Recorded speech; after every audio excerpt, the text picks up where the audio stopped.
Hey everyone, welcome to Mythology Explained.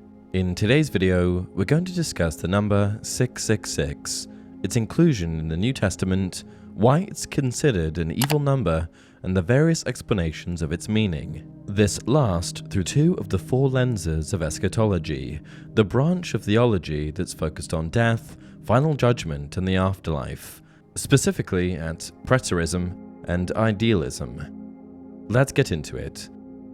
There isn't any explanation given in the Old or New Testament that delineates why the number 666 is an evil number or why it is associated with the beast of the Book of Revelation.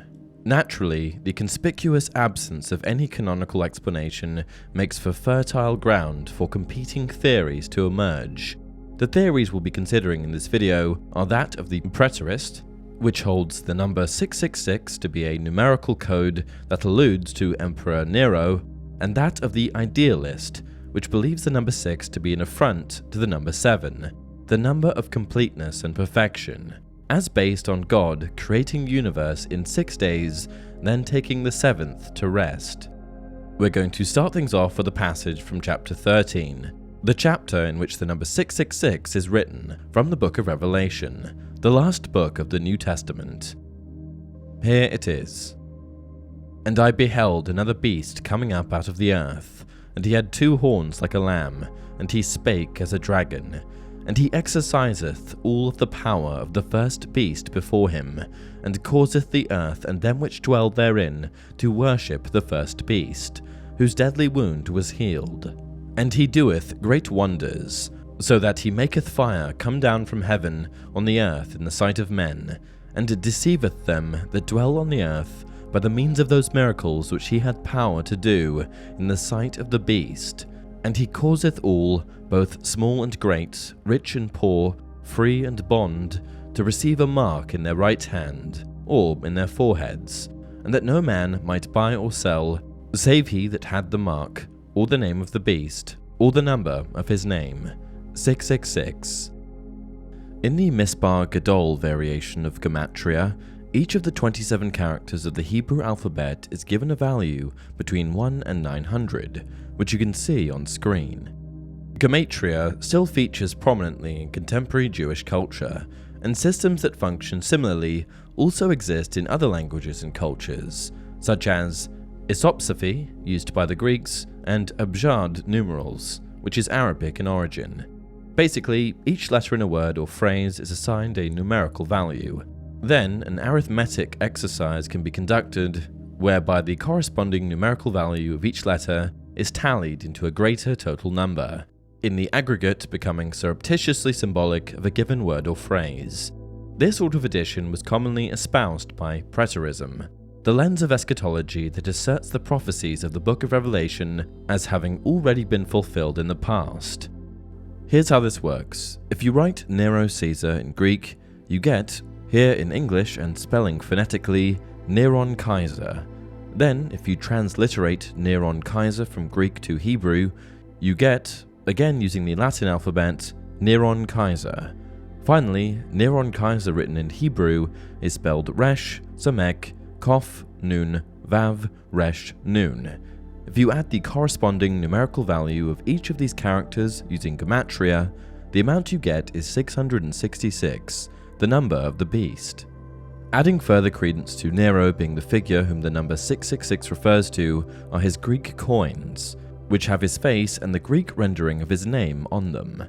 Let's review the last couple lines from this quote with these coins in mind. That no man might buy or sell, save he that had the mark or the name of the beast, or the number of his name, 666. Now, we're going to go through the same process, but this time beginning in Latin. If you write Nero Caesar phonetically in Latin, you get Nero Kaiser, as the C was a hard C.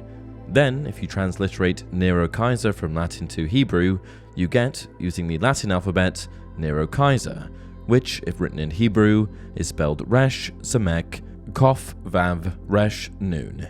Here, if you add the corresponding numerical value of each of these characters using Gematria, the amount you get is 616, not 666. However, rather than categorically disqualifying gematria as a plausible theory and explaining the significance of 666, it points the discussion towards an interesting bit of information that pertains to a 3rd century fragmented manuscript of the New Testament. You see, while 666 is generally accepted to be the number of the beast given in the Book of Revelation, it falls short of being the only number associated with the beast in each version of the Book of Revelation. In Papyrus 115, a collection of 3rd century fragments that culminate into part of the Book of Revelation, the number associated with the beast isn't 666, but 616, which is the sum reached when applying gematria to the Hebrew transliteration of Caesar Nero from Latin.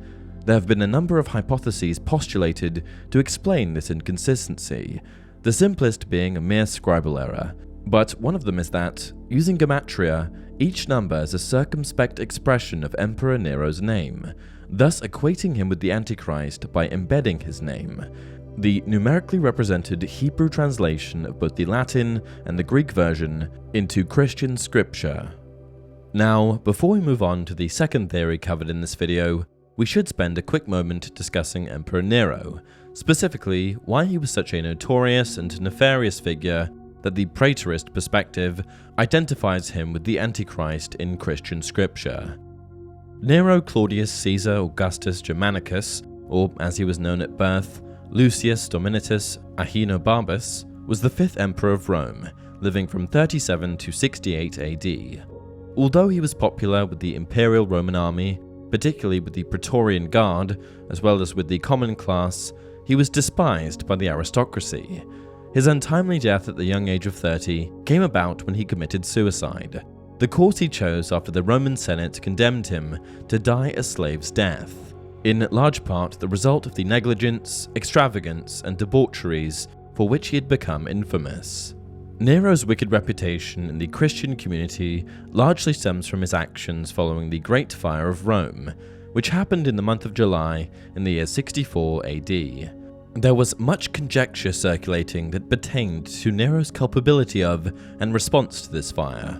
One conspiracy claimed that Nero ordered the fire started during a theatrical production of the Trojan War, the idea being that the very real fire as a backdrop would accentuate the sack of Troy enacted on stage.